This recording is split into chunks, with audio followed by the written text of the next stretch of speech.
You saw the thumbnail. My wife Lisa is on the GLP-1 protocol. And after what we just recorded, I'm telling you, don't start yet. I'm watching this from the outside, and the truth is in this interview. Let's get into it. Well, Mrs. Mercer. Yes, ma'am. Yes, sir. We're back home. Anyways, back to this Ozempic thing. Brain fog, inflammation. Have you noticed some big difference with that, with the brain fog and inflammation? Yeah, I think so. Yeah? I think it's better. You know, it's hard to tell. We've got a lot going on sometimes, but yeah, I think that the inflammation is amazing. Again, when I went off and then back on, I just felt so heavy and thick.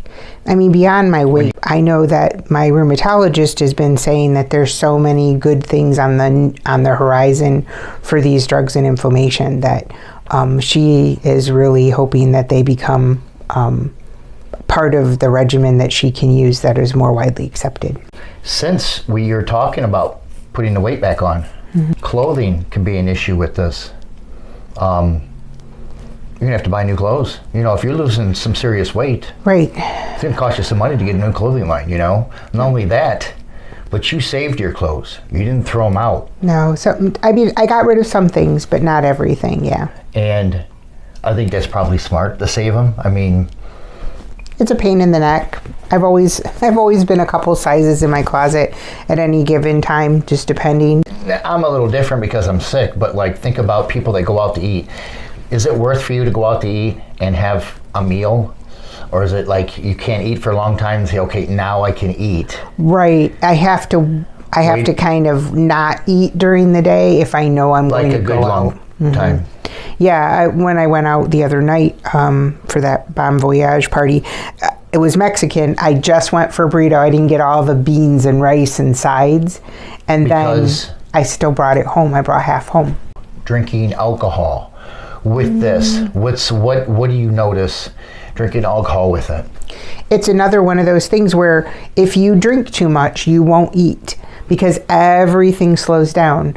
I think that I have to be very careful with alcohol because if it's beer, it's definitely carb heavy and it just sits there. How about like a hard liquor drink? Hard liquor's easier, but not like with a sugary mix to it. It's not too bad. No, I mean we have something. Yeah, it gives you heartburn sometimes because it sits there. You know what I mean? So if you're drinking, you're not going to be able to drink too much. It's going to sit there. Right. It's not going to flow like it for instance, the other night was dumb idea. I was hungry. I should have eaten earlier in the day. I didn't. I went and got, I don't know, maybe a half a cup of yogurt with some fruit on it and a little bit of nuts on it.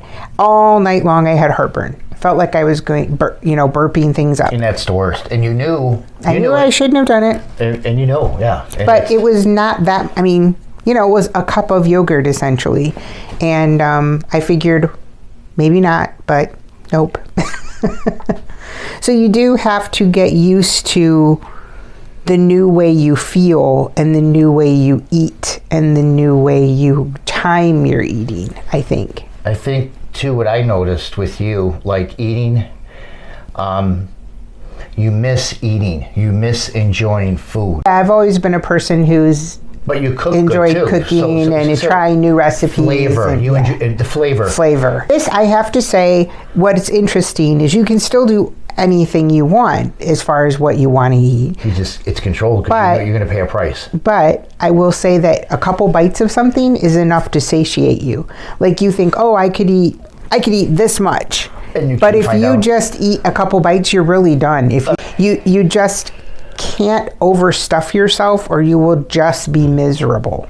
So if you just have, a half of a hamburger or a quarter of a hamburger and you want to have something to drink and maybe you want some salad or something, but you're not going to want much more than a couple tablespoons of any given thing, because if you do, you won't be able to eat the next meal or be able to get the next amount of water in.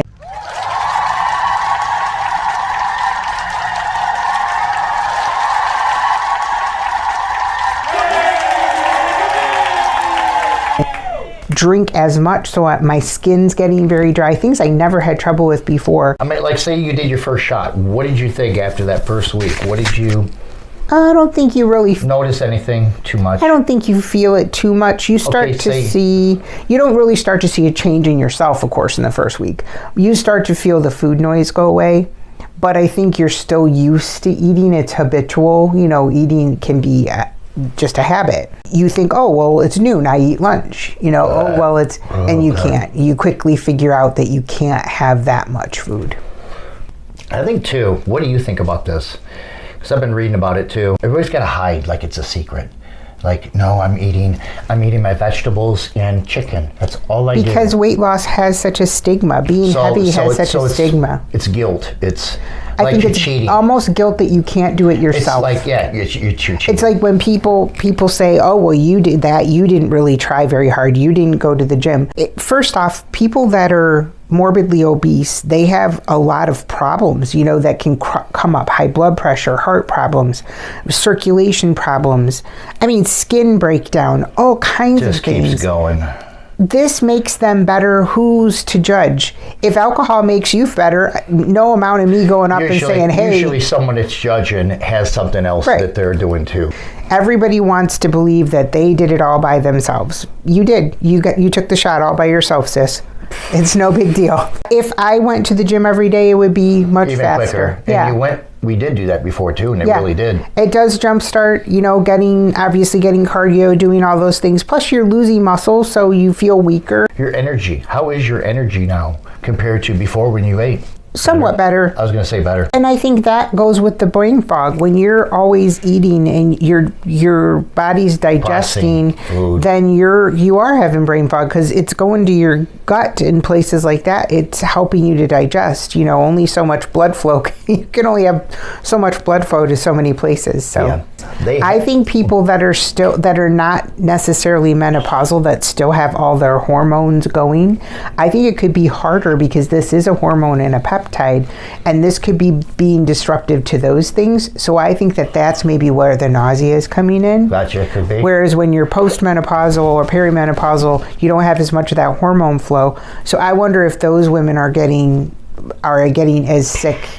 But I also have an ironclad stomach. How many times have you heard that your immunity is in your gut? This is in your gut. Your gut controls this. Your gut controls that. Of their brain. The thing is that because of that, I think there's so many things that the gut takes an active role in that we may not understand. And so as this rolls along, I think we're going to see a lot of things that it can help with. I mean, Crohn's, IBS, all of those things. So I think there's going to be a lot of future for these drugs. And I mean, they're helping people, whether you have to take a big dose or a little dose. If you're healthier in the end, that's really all that matters, and it doesn't matter how you got there. It doesn't at all. People that are still bariatric, they're taking it to help them lose the last little bit of weight. Oh yeah. Yeah. All right, everyone. Take care. Have a good one.